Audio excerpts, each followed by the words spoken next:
बिस्मिल्लाहिर्रहमानिर्रहीम। अस्सलाम वालेकुम वरहमतुल्लाहि वबरकातुहू। नाज़रीन, अचानक तूफान आ गया कि पाकिस्तान ने अमरीकी फ़ौज को पाकिस्तान आने की इजाज़त दे दी है। अमरीकी और नेटो फोर्सेस पाकिस्तान में आ गए हैं, इस्लामाबाद पहुंच गए हैं। क्या हमने उन्हें अड्डे देने का इनकार करने के बाद दोबारा से कुछ देने का फैसला कर लिया है? पाकिस्तान ने क्यों इजाज़त दी अमरीकी फ़ौज को पाकिस्तान आने की? पाकिस्तान क्या करने जा रहा है? क्या पाकिस्तान को कोई पैसा दिया गया है? क्या पाकिस्तान फिर किसी चीज़ का सौदा कर रहा है? क्या पाकिस्तान एक बाइडन की कॉल लेने के लिए ये काम कर रहा है? नाज़रीन, आपके सामने सब कुछ रख देता हूं मैं भी। नाज़रीन, वो लोग भी बात कर रहे हैं पाकिस्तान की इज्जत की, हरे पासपोर्ट की इज्जत की, जो वीज़ों के लिए बरतानिया की मिन्नतें कर रहे हैं। ये मेरे साथ आपको तस्वीर नजर आ रही है, ये बंदा भी हरे पासपोर्ट की इज्जत की बात कर रहा है, जो वज़ीर आज़म होते हुए भी उनके लिए एक बगल बच्चे से ज्यादा अहमियत नहीं रखता था। नाज़रीन, पाकिस्तान ने वो किरदार अदा किया है कि अमेरिका कई दहाइयों तक आपका एहसानमंद रहेगा, मैं आपको बता रहा हूं।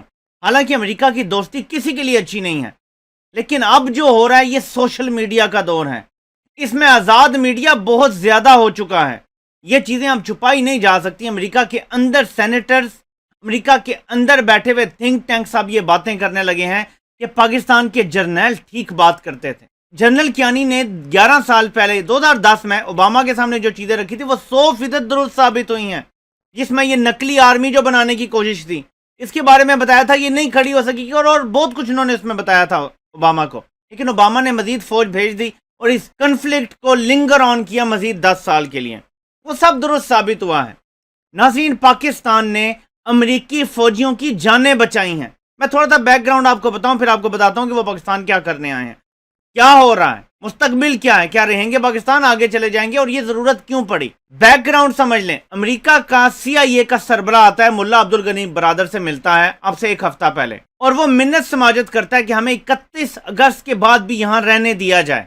वहां से जवाब आता है कि जिन लोगों ने मुल्क से जाना है वो 31 के बाद भी जा सकते हैं, जिनके पास वैलिड पासपोर्ट होंगे दूसरे मुल्कों के, या अगर वो अफगानी है तो उनके पास वैलिड वीजा होगा, हम उनको जाने देंगे। लेकिन आप यहां 31 के बाद नहीं रह सकते। अगर आप रहेंगे तो नताइज की जिम्मेदारी आप पर होगी, हम पर नहीं होगी। नंबर 1 ये। फिर हो जाता है काबुल एयरपोर्ट पे अटैक, इसमें अमरीकियों के मरने की भी खबरें आई। आपको पता है वो ताबूत भी आप दिखाए जा रहे हैं कि 13 अमरीकियों के ताबूत वापस जा रहे हैं अमरीका। ये सब कुछ सामने आया हमारे। इससे क्या हुआ, पाकिस्तान के साथ राब्ते किए गए। तमाम ममालिक की पाकिस्तान मदद कर रहा है पहले से ही। IMF हमारी तारीफ कर रहा है, यूनाइटेड नेशंस हमारी तारीफ कर रहा है, बाकी जितनी NGOs हैं इंसानी हकूक के लिए काम करती हैं वो हमारी तारीफ कर रहे हैं। तमाम ममालिक के सरबराहान ने रब्ता करके फर्दन शुक्रिया अदा किया। वज़ीर आज़म इमरान खान से भी रब्ते किए, आर्मी चीफ से भी रब्ते हो रहे हैं, मुख्तलिफ काउंटर पार्ट्स के। पाकिस्तान मेन किरदार अदा कर रहा है। बरतानिया और अमरीका के बाद पाकिस्तान वो तीसरा मुल्क है जिसने सबसे ज्यादा लोगों को अफगानिस्तान से निकाला है। अब पाकिस्तान से रब्ता किया गया, क्यों रब्ता किया गया ये पहले समझ लें। अमेरिका के जो मिलिट्री प्लेन थे उन्होंने जल्दी फ्लाइट्स लेनी थी। उनकी रफ्तार इतनी थी कि वो हर आधे घंटे बाद जहाज जा रहा था, और वो जाते थे कतर किसी को उतार रहे हैं, किसी को ओमान अगर उतार रहे हैं, या अपनी जो भी उनके अरब मुल्कों में बेसिस है वहां उतार रहे हैं लोगों को, वो फौरन वापस आते, फिर जाते, फिर आते, फिर जाते। ऐसे कतर में जो उन्होंने रखी हुई थी स्पेस वो भर गई। एक दो और मुल्कों में जो करीब थे जहां से फ्लाइट जल्दी जा सकती है और जल्दी आ सकती है, यानी वो चाहते थे कि 2 घंटे का ट्रैवल हो वापस आ जाएं, 1.5 घंटे का ट्रैवल हो वापस आ जाएं, घंटे का ट्रैवल हो वापस आ जाएं, ताकि ज्यादा लोगों को निकाला जा सके अफगानिस्तान से।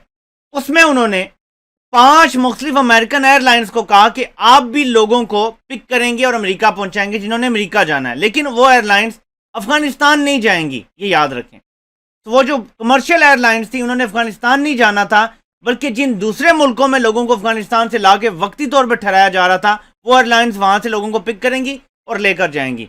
अब अमेरिकी फौजियों ने क्योंकि जल्दी जल्दी निकलना है और 31 तारीख सर पे आन पहुंची है, तो उनके पास इसके अलावा कोई रास्ता नहीं था। जैसे आप कनेक्टेड फ्लाइट लेते हैं ना, कि एक मुल्क से दूसरे मुल्क जाएं और वहां से फिर उनकी अपनी कमर्शियल एयरलाइंस या उनकी अपने मिलिट्री जहाज उन्हें अमेरिका तक पहुंचा देंगे। वो इवैक्यूएशन को जल्दी से जल्दी करने के लिए पाकिस्तान की मदद चाहते थे। पाकिस्तान ने ये मदद उन्हें फराहम कर दी है। वज़ीर आज़म ने कहा था एब्सोल्युटली नॉट, किस बात पे, कि हम जंग में तुम्हारा साथ नहीं देंगे, लेकिन अगर तुम अमन चाहते हो तो हम तुम्हारे साथ खड़े होंगे। हमें तुमसे दुश्मनी नहीं करनी, हमने पूरी दुनिया से दोस्ती करनी है, लेकिन अमन में। पाकिस्तान अमन के लिए साथ खड़ा होगा। अगर अमेरिकी फौजी अमन मांग रहे हैं कि यहाँ में पनाह दो, اور ہم 12 گھنٹے کے اندر 24 گھنٹے کے اندر یا 72 گھنٹوں کے اندر یہاں سے چلے جائیں گے تو صرف اتنی سی ہی صورتحال ہے.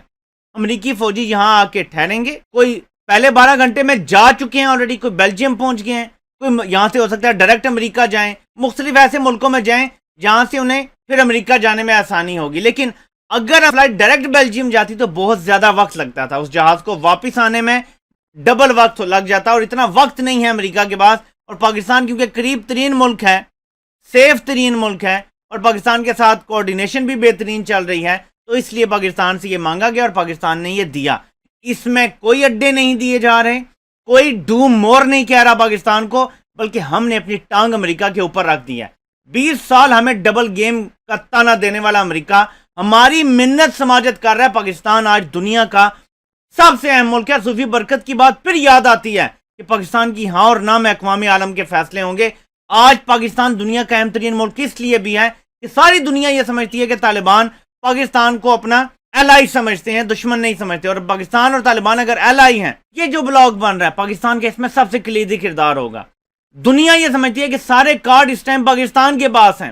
دنیا یہ سمجھتی ہے کہ خطے سے اگر ہم نے ہمیشہ ہمیشہ کے لیے اپنے مفادات کا تحفظ کرنا ہے اور دہشت گردی کو روکنا ہے, کسی بھی قسم کی کوئی بھی گروپ نکل آتا ہے, تو پاکستان سب سے زیادہ کارڈز اپنے پاس رکھتا ہے. اس گیم آف چیس میں پاکستان نے پوری دنیا کو چیک میٹ کر دیا ہے. آپ نے دیکھا ہوگا کچھ اپوزیشن کے لوگ کچھ صحافی تنزیہ طور پہ ٹویٹس کر رہے ہیں کہ دیکھیں جی یہ ایبسولوٹلی ناٹ, امریکی فوجی یہاں پہنچ گئے ہیں. امریکی فوجی پہلے یہاں دندناتے ہوئے آئے تھے, ایئر بیسز انہوں نے لی تھی, وہ یہاں سے اڑتے تھے, حملے کرتے تھے ہمارے علاقوں میں. آپ کو پتہ ہے کہ پاکستان سے ہی ڈرون اڑتے تھے اور ہمارے علاقوں میں جا کے بمباری کرتے تھے, پاکستان سے ہی اڑ کے. اور اتنی منافقت تھی مشرف دور میں, زرداری دور میں, اور پھر نواز شریف دور میں بھی یہ چلتا رہا. ڈرون حملوں کی بات کر رہا ہوں کہ وہ ہوتے رہے, لیکن جب مشرف نے بیسس دی تھی تو پاکستان کی بیسس سے ہی اڑ کے ڈرون حملے ہو رہے تھے. یہ تو جنرل کیانی نے کرتے کرتے شروعات کی, جب وہ سلالہ چیک پوسٹ کا واقعہ ہوا, ایک بیس ان سے خالی کروائی, کرتے کرتے ایونچولی پاکستان نے جان چھڑائی اس افریج سے. اب امریکہ اڈے نہیں مانگ رہا, کہہ رہا ہے ہماری جان بچا لو. 31 تک ہم وہاں رہے تو ہماری جان کا کوئی تحفظ نہیں ہے وہاں پہ. پاکستان نے کہا ٹھیک ہے, پاکستان نے امریکہ کو سیف پیسج دیا ہے امن سے نکلنے کے لیے, کیونکہ یہ وہ فتنہ ہے جتنی جلدی خطے سے نکلے گا آئیسس مائسس سب ختم ہوگی. کیوں سمجھ لیں, ایک تو یہ تنظیمیں ہیں, ان کو امریکہ بنائے, بھارت بنائے, اسرائیل بنائے, جو مرضی بنائے, ایک بات یاد رکھیں, ان کو جو ریکروٹمنٹ ملتی ہے وہ یا افغانستان سے ملتی ہے, پاکستان سے, یا کچھ عرب ملکوں سے ملتی ہے. وہ کیسے ملتی ہے؟ برین واشنگ کرنی پڑتی ہے, صرف پیسہ نہیں ہے. یس, اجرتی قاتل بھی ہیں یہ. برین واشنگ کیسے ہوتی ہے؟ پاکستان امریکہ کا جنگ میں ساتھ دے رہا ہے, اس کے خلاف جہاد جائز ہو گیا ہے. یہ القاعدہ نے فتویٰ جاری کیا تھا, جو ٹی ٹی پی القاعدہ نے بنوائی تھی, انہوں نے فتویٰ جاری کیا تھا. اس طرح کی اور بہت ساری برین واشنگ ہوتی ہے جس کی وجہ سے ریکروٹمنٹ ملتی ہے, نئے لوگ ملتے ہیں. اب ڈرون حملہ ہوتا ہے پاکستان کے علاقوں میں, وزیر اعظم یہ بات اکثر کرتے ہیں, ڈرون حملہ ہوا, ایک فیملی کے 5 لوگ شہید ہو گئے اس ڈرون حملے میں, اس کا ایک بندہ اگر بچا ہے وہ بدلہ لینے کے لیے کچھ بھی کرے گا کہ ریاست نے اپنی ایک ایئر بیس سے ڈرون اڑنے دیا جس نے آ کے ہم پہ حملہ کیا, میں اب بدلہ لوں گا. وہ آ کے جا کے ان تنظیموں سے مل جائے گا اور آ کے خود کچھ حملہ کر دے گا. یہ سپلائی بند ہو جائے گی امریکہ کے نکلتے ہی, میں آپ کو بتا رہا ہوں. 20 سال سے عمران خان یہی کہہ رہے ہیں امریکہ کی وجہ سے یہاں پہ دہشت گردی ہے, تو امریکہ کو نکلنے میں مدد دینے میں پاکستان کا فائدہ ہے. یہاں دہشت گردی ختم ہوگی, پاکستان کے اندر جو ریکروٹمنٹ ہوتی رہی ہے یہ ختم ہو جائے گی بالکل, کیونکہ پھر کوئی وجہ نہیں رہے گی. اگر افغانستان میں اسلامی حکومت قائم ہو جاتی ہے, پاکستان کسی غیر ملکی قوت کا ساتھ نہیں دے رہا کسی ملک کے خلاف اور مسلمانوں کے خلاف, وہ وجہ ختم ہو جائے گی جس کی وجہ سے سو کال یہ جو جعلی جہاد کے لیے جی ہم ریکروٹمنٹ کر رہے ہیں, بڑا جی ہم کر رہے ہیں, یہ تنظیمیں اس طرح سے برین واش کرتی تھیں. اس میں ہندو تھے, اس میں اسرائیلی تھے جو مسلمان مولوی بن کے لوگوں کے برین واش کرتے رہے. اب نہیں کر سکیں گے انشاءاللہ تعالیٰ. تو یہ جو انخلا ہو رہا ہے یہ پاکستان کی کامیابی ہے 20 سالہ جنگ میں. پاکستان جیتا ہے اور امریکہ ذلت امیز شکست کے بعد ہم سے ہی مدد مانگ کے واپس جا رہے ہیں اپنے اپنے ممالک میں. یہ یہاں ٹھہریں گے نہیں, یہ اپنے اپنے ملکوں میں جائیں گے. صرف کنیکٹڈ فلائٹس آپ سمجھ لیں, اس میں اسٹے تھوڑا کم تھوڑا زیادہ ہو سکتا ہے, لیکن ان پہ آپ کے گمنام ہیروز کی پوری نظر ہے. ان میں سے ایک بھی چوکے گا نہیں. کوئی بلیک واٹر نہیں ہے کہ ایسے ہی زرداری کے دور میں جیسے آگے تھے انہیں آنے دیا جائے گا, ان کو بھی مار مار کے ہم نے نکال دیا. ٹی ٹی پی کو ویسے نہیں ہم نے شکست دی, یہاں بڑی بلیک واٹر تھی, سب کو ہم نے نکال دیا. پاکستان دنیا کا اہم ترین ملک بن گیا ہے. ہر ایک پاسپورٹ کی یہی عزت ہے. آپ سے انشاءاللہ ملاقات ہوتی ہے. اللہ پاک آپ سب کا حامی و ناصر ہو. آپ سب کے سننے کا بہت بہت شکریہ.